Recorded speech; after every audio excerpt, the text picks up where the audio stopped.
Kimchi merupakan makanan tradisional Korea yang dia terbuat dari sayur yang difermentasi. Terdapat banyak jenis sayuran yang dapat diolah menjadi kimchi, tapi kimchi yang sering kita temukan itu adalah cabbage kimchi atau kimchi sawi.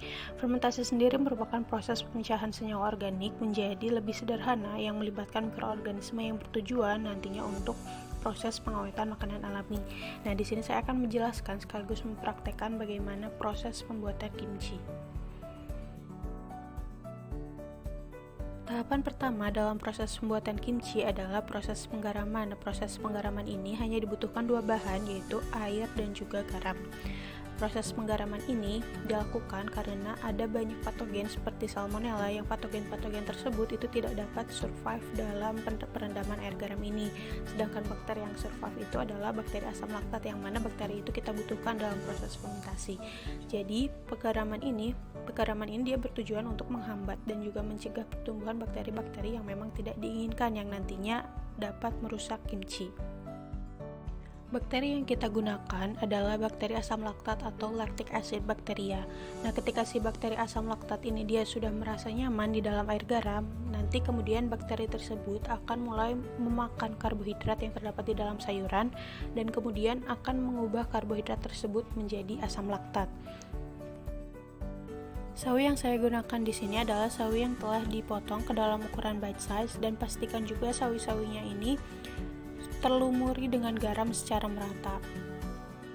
Ketika sawi telah terlumuri oleh garam secara merata, kemudian kita tambahkan air secukupnya ke dalam wadah tersebut.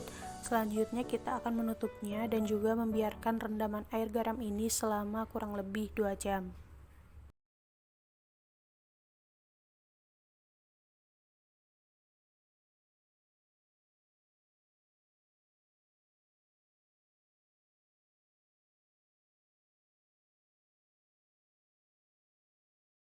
Sambil menunggu proses perendaman air garam, kita dapat memulai proses pembuatan seperti bubur. Dia terbuat dari tepung beras dan juga air. Kemudian kita akan masak di atas kompor hingga teksturnya mulai mengental.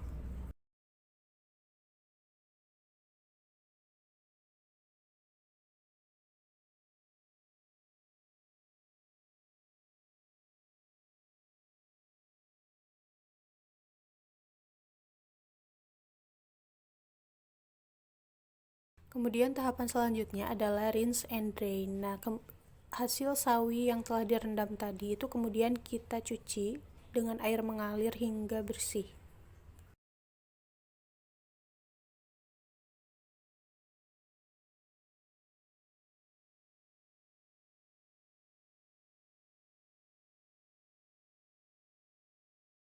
Kemudian selanjutnya adalah proses pembuatan pasta yang nantinya digunakan untuk melumuri sawi. Nah, untuk bahannya itu ada gula, garam, kecap asin atau ikan. Di sini saya menggunakan kecap asin, bawang putih halus secukupnya, bubuk cabai secukupnya, lobak secukupnya, daun bawang secukupnya, dan rice porridge. Rice porridge ini adalah tadi yang kita buat dengan menggunakan tepung beras dan juga air. Kemudian semua bahan kita masukkan ke dalam wadah tersebut, dan untuk takaran setiap bahan itu secukupnya saja. Proses pengolahan sayuran menjadi kimchi ini disebut dengan lactofermentation karena bakteri yang kita gunakan dalam proses ini adalah lactic acid bacteria atau bakteri asam laktat. Bakteri asam laktat ini dia akan kemudian memakan karbohidrat seperti gula, kemudian karbohidrat yang terdapat dalam sayuran, dan juga tepung beras yang tadi kita gunakan. Jadi nutrisi yang diperoleh oleh bakteri ini adalah karbohidrat seperti gula, kemudian yang terdapat dalam sayuran dan juga dalam tepung beras tadi. Kemudian karbohidrat tersebut akan diubah oleh bakteri ini menjadi asam laktat, yang mana nanti asam laktat ini akan menurunkan pH dan juga membuat rasa kimchi ini asam. Jadi fungsi dari lactic acid bacteria atau bakteri asam laktat itu untuk menghasilkan asam laktat. Nah, nanti asam laktat inilah yang akan digunakan untuk mencegah patogen-patogen yang kita tidak inginkan itu tumbuh, yang nantinya dapat merusak kimchi.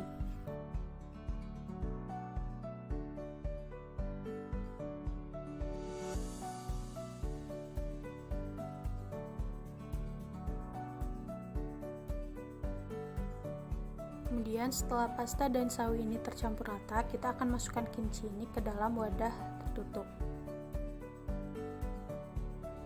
Karena lactic acid bacteria ini adalah bakteri anaerob, jadi dia tidak membutuhkan oksigen untuk survive. Oleh karena itu, kemudian kita akan masukkan kimchi ini ke dalam wadah tertutup yang dimana tidak ada oksigen masuk. Nah, kemudian kita akan simpan kimchi ini di dalam suhu ruangan selama kurang lebih 2 hari untuk proses fermentasi. Selain menghasilkan asam laktat, bakteri ini juga menghasilkan produk samping berupa gas CO2. Jadi nanti saat proses fermentasi itu bisa kita lihat ada seperti gelembung. Nah, gelembungnya itu adalah CO2.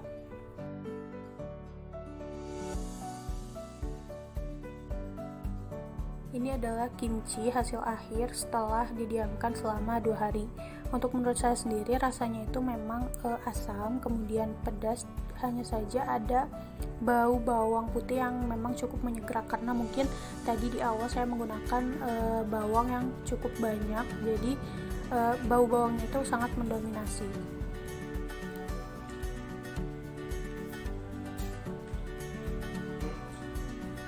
Rasanya asam pedas, segar, enak.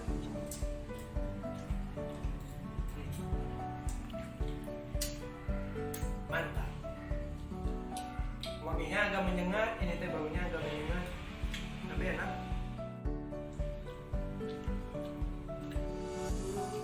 Rasanya seger, manis, rasanya seger, asam, pedas.